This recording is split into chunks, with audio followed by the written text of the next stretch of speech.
Hello! Hi అండి. నమస్కారం. ఈరోజు మనం ఆరోగ్యానికి చాలా మంచిగా ఉండే, రుచిలో అదిరిపోయే చిక్కుడుకాయ నిల్వ పచ్చడి ఎలా తయారు చేయాలో చూసేద్దాం రండి. చిక్కుడుకాయలో ప్రోటీన్ అనేది ఉంటాయి. సో, ఎంతో హెల్త్‌కి కూడా చాలా మంచిది. ఈ పచ్చడి అనేది ఎంతో టేస్టీగా ఉంటుంది. సో, ఇక్కడ నేను ఇప్పుడు మొదటిగా వెళ్ళి చిక్కుడుకాయ అనేది హార్వెస్ట్ చేసుకొని వచ్చేద్దాం రండి. ఇలాంటి చిక్కుడుకాయలనేది ఎక్కడైనా మీకు మార్కెట్‌లో దొరికితే తీసుకొని ఇలా నిలువ పచ్చడి అనేది పెట్టుకోండి. ఇది ఎక్కువగా ఇక్కడ దొరకదండి. ఇది నాటు చిక్కుడుకాయ అని అంటారు కదండీ! సో, అది. సో, ఇలా హార్వెస్ట్ చేసుకొని దీన్ని సో, ఇక్కడ నేనొచ్చేసి మందుకు బానిస అయిన వాళ్ళకి ఒక మోటివేషనల్ స్టోరీ అనేది షేర్ చేస్తున్నానండి. మీరు ఎవరైనా ఈ వీడియో చూస్తుంటే మందుకు బానిస అయిన వాళ్ళు తప్పకుండా ఈ స్టోరీ అనేది వినండి. అప్పుడు మీకే మందు అనేది ఎంత డేంజర్ అనేది కూడా తెలుస్తుంది. సో, ఇప్పుడు ఒక మోటివేషనల్ స్టోరీని కూడా మీతో షేర్ చేస్తున్నాను రండి. ఒక ఊరిలో ఒక మంచి వ్యక్తి అనేవాడు ఉంటాడంట. అతని జీవితంలో ఎప్పుడు ఒక తప్పు కూడా చేయలేదంట. ఆ ఊరిలో ఉన్న రాజుకు ఆ విషయం అనేది తెలుస్తుందండి. అప్పుడు ఆ రాజు అతన్ని పిలిపించి ఇతనితో ఎలాగైనా ఒక్క తప్పైనా నేను చేయించాలి అని అనుకుంటాడంటండి. అప్పుడు రాజు అతనికి చెప్తాడంట, నీకు కొన్ని ఆప్షన్స్ అనేది ఇస్తాను. అందులో నువ్వు ఏదైనా ఒక తప్పు అనేది చెయ్యాలి అని చెప్తాడంట. అప్పుడు రాజు చెప్పిన మాట వినాలి కాబట్టి అతను సరే అని ఒప్పుకుంటాడంట. అప్పుడు రాజు మొదటిగా నువ్వు నాన్ వెజ్ అనేది తినాలి. అతను వచ్చేసి శాకాహారి అయి ఉంటాడండి. సో, అతను నాన్ వెజ్ తినే దీంట్లో ఉండడు. తర్వాత నువ్వు నీ భార్యని కొట్టాలి అని చెప్తాడు. తర్వాత పక్కన ఉన్న హౌస్కి నువ్వు నిప్పంటించాలి. తర్వాత నాలుగోది వచ్చేసి నువ్వు డ్రింక్స్ చేయాలి అని చెప్తాడంట. అతను ఆలోచిస్తూ ఉంటాడంట, నా వైఫ్ని ఎలా కొట్టాలి, నా వైఫ్ పతివ్రత, తనని నేను ఎలా కొట్టగలను అని అది వద్దు అంటాడంట. నెక్స్ట్ నేను మాంసం తినాలా, నేను వెజిటేరియన్ కాబట్టి నేను మాంసం ఎలా తినగలను, ఒక ఒక జంతువుని హింస పెట్టి నేనెలా మాంసం తినగలను, సో అది కూడా నాకు వద్దు అని చెప్తాడంట. నేను ఒకరు ఇల్లు కాల్చడమా, వాళ్ళు నాకు ఏ అన్యాయము చేయలేదు, వాళ్ళ ఇల్లు నేనెలా కాలుస్తాను, సో ఆ పని కూడా నాకు వద్దు అని చెప్తాడంట. నెక్స్ట్ డ్రింక్స్ చేస్తే అది ఎవరికి ఏ ప్రాబ్లం ఉండదు కదా, నా జీవితమే స్పాయిల్ అవుతుంది. సో డ్రింక్సే చేసేద్దామని నేను డ్రింక్స్ చేస్తానని ఒప్పుకుంటాడంట ఆ రాజు దగ్గర. ఆ రాజు అలా డ్రింక్స్ అనేది చేసిన తర్వాత అతను డ్రింక్స్ కొద్దిగా తాగినప్పుడు మొత్తం అనేది వస్తుంది కాదండి. అప్పుడు స్నాక్స్గా అతను నాన్ వెజ్ అనేది మాంసం అనేది తింటాడంట. ఆ మాంసం తిన్న తర్వాత ఇంకా కిక్ ఎక్కిన తర్వాత ఇంకొక పెగ్ తీసుకొని అది తాగిన తర్వాత నెక్స్ట్ వచ్చేసి భార్య వచ్చి చూస్తుంటే నువ్వు ఇది తాగొద్దు అని భార్య చెప్తుంటే సో ఆ భార్యని కూడా పట్టుకొని బాగా కొడతాడంట. అది చూస్తున్న ఊర్లో వాళ్ళందరూ వచ్చి తనను విడిపించాలని వస్తే వాళ్ళందరి మీద కోపడి ఊరిని అంటించేస్తాడంట నిప్పుతో. సో మందు అనేది చూడండి, ఏ పని చేయకూడదు అంటారో ఆ పనిని చేయిస్తుంది. సో ఎన్నో చెడుదారులకు దారి తీస్తుందండి. సో దయచేసి మందు అనేది ఆపేయండి, మీ జీవితాలు బాగుపడతాయి. అలాగే మీ కుటుంబంలో ఉన్న ప్రతి ఒక్కరు ఎంతో సంతోషంగా ఉంటారు.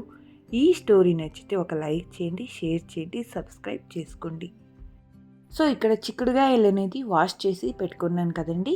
సో దీనికి కావాల్సిన చింతపండు, అలాగే వెల్లుల్లి రెబ్బలు, ఒక 7-8 ఎండుమిరపకాయలు, అలాగే వేయించి పక్కన పెట్టుకున్న సాసువలు, అలాగే మెంతులు, వీటిని వేయించి పక్కన పెట్టుకున్నానండి. ఇలా ఇప్పుడు దీన్ని పౌడర్ అనేది చేసుకుందాం. పౌడర్ చేసి పక్కన పెట్టేసి ఒక ప్యాన్లో ఆయిల్ వేసేసి అందులో ఈ చిక్కుడుకాయలు అనేది క్లీన్ చేసిన తర్వాత వాటర్ అంతా డ్రై అయిన తర్వాత మనం చిక్కుడుకాయ అనేది ఇలా ఫ్రై చేసుకోవాలండి. ఒక 2 మినిట్స్ ఫ్రై చేసుకోండి చాలు. తర్వాత ఎక్కువ ఫ్రై చేస్తే అది ఓపెన్ అయ్యి గింజలు అనేదన్నీ బయటికి వస్తాయండి. సో ఇలా ఒక 2 మినిట్స్ ఫ్రై చేసుకుంటే సరిపోతుందండి ఈ నిల్వ పచ్చడికి. ఇలాగే మీకు ఎంత క్వాంటిటీ కావాలో అంత క్వాంటిటీని చూసి ఇలా ఫ్రై చేసుకోండి. ఇలా ఫ్రై చేసుకున్న తర్వాత మీరు ఎక్కువ తీసుకుంటే తక్కువలో వేసుకొని ఫ్రై చేసుకోండి. అప్పుడే ఈ చిక్కుడుకాయ అనేది బాగా ఫ్రై అవుతుంది. నేను ఇక్కడ 2 టైమ్స్ అనేది ఫ్రై చేసుకుంటున్నానండి. చూడండి, ఇప్పుడు మీకు చూస్తుంటే తెలుస్తుంది కలర్ అనేది చేంజ్ అయింది కదండి. ఇప్పుడు దీన్ని ఒక పెద్ద ప్లేట్లో అనేది తీసుకుందాం. వీటన్నిటిని చిక్కుడుగాయ అనేది ఇలా నేను 2 సార్లు ఫ్రై చేసుకున్న తర్వాత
నెక్స్ట్ అదే ప్యాన్లో కొద్దిగా ఆయిల్ వేసుకొని అందులో ఎండుమిర్చిలు అలాగే వెల్లుల్లి రెబ్బలు అనేది ఇలా ఫ్రై చేసి వేసుకోండి.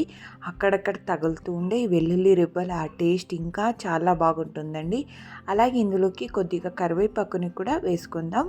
వీటినన్నిటిని ఫ్రై చేసి మనం ఏ దాంట్లో అయితే చిక్కుడుకాయ వేసుకున్నామో అందులోకి ఇప్పుడు దీన్ని అనేది వేసేద్దామండి.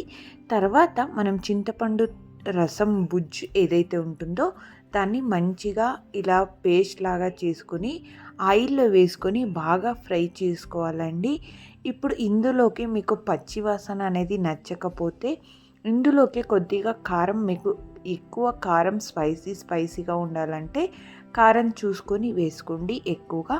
అలాగే ఇందులోకి కొద్దిగా పసుపుని కూడా యాడ్ చేసి అలాగే రుచికి సరిపడా ఉప్పుని కూడా ఇందులోకి వేసేసి ఇలా ఫ్రై చేసుకున్న తర్వాత మనం ఏదైతే వేసుకున్నామో చిక్కుడుకాయ అందులోకి వేసేసుకొని మంచిగా కలుపుకోవాలండి. చేతితో కలపండి, చాలా బాగా వస్తుందండి ఈ చిక్కుడుకాయ నిల్వ పచ్చడి అనేది.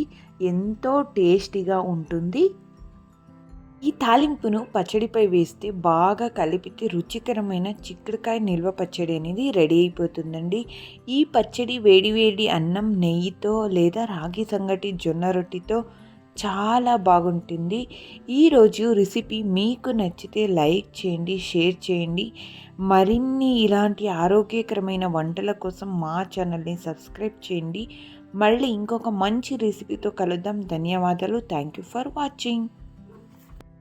ఇలాంటి నిల్వ పచ్చళ్ళు అలాగే కారం పొడులు చేసి పక్కన పెట్టుకుంటే మనం హెల్త్ బాగలేనప్పుడు కానీ, మనకు లేజీనెస్గా ఉన్నప్పుడు కానీ, అలాంటి అప్పుడు కొద్దిగా రైస్ వండుకొని లేకుంటే రొట్టె చేసుకొని ఇలా సైడ్తో దీన్ని కలుపుకొని తింటే చాలా పర్ఫెక్ట్గా ఉంటుందండి. మనం సాంబార్ కానీ ఏది చేయలేదు అన్న లోటు లేకుండా ఈ పచ్చళ్ళతో చాలా పర్ఫెక్ట్గా ఉంటుంది. Thank you for watching. Bye bye. మళ్ళీ నెక్స్ట్ వీడియోలో కలుద్దాం.